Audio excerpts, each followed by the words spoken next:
So hi guys, ನಾನು ನಿಮ್ಮ ಪ್ರೀತಿಯ ಅನ್ಸೂಯ ವಿವಿ. ನಾನು ಈಗ ನನ್ನ ಕಸಿನ್ಗೆ ಡ್ಯಾನ್ಸ್ ಮಾಡೋದು ಹೇಳ್ಕೊಡ್ತಿದ್ದೀನಿ. ನಾವು ಡ್ಯಾನ್ಸ್ ಮಾಡಬೇಕಾದ್ರೆ ಹೇಳ್ಕೊಡ್ತೀವಲ್ಲ, ಆ ಸ್ಟೆಪ್ನ ಹೇಳ್ಕೊಡ್ಬೇಕಾದ್ರೆ ಅವಳ ಮಕ್ಕ ರಿಯಾಕ್ಷನ್ ಹೆಂಗೆ ಮಾಡ್ತಾಳೆ ನೋಡಿ ಗೈಸ್, ನೀವೇ ನೋಡಿ.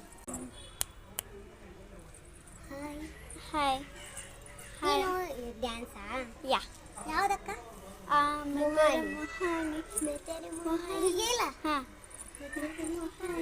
ಮೊಹಾನಿ ರೂಪಕ್ಕೆ ರಾಣಿ मैं तेरे जकीनी जकीनी प्रेम दीवानी मैं तेरे ಮೊಹಾನಿ ಮೊಹಾನಿ ರೂಪಕ್ಕೆ ರಾಣಿ मैं तेरे जकीनी जकीनी ಹೇಳ್ಕೊಡಿ, ನಂಗೆ ಗೊತ್ತಿಲ್ಲ. मैं तेरे जकीनी जकीनी जकीनी ಪ್ರೇಮ ದೀವಾನಿ. ಹೆಂಗೆ ರಿಯಾಕ್ಷನ್ ಕೊಡ್ತಾಳೆ?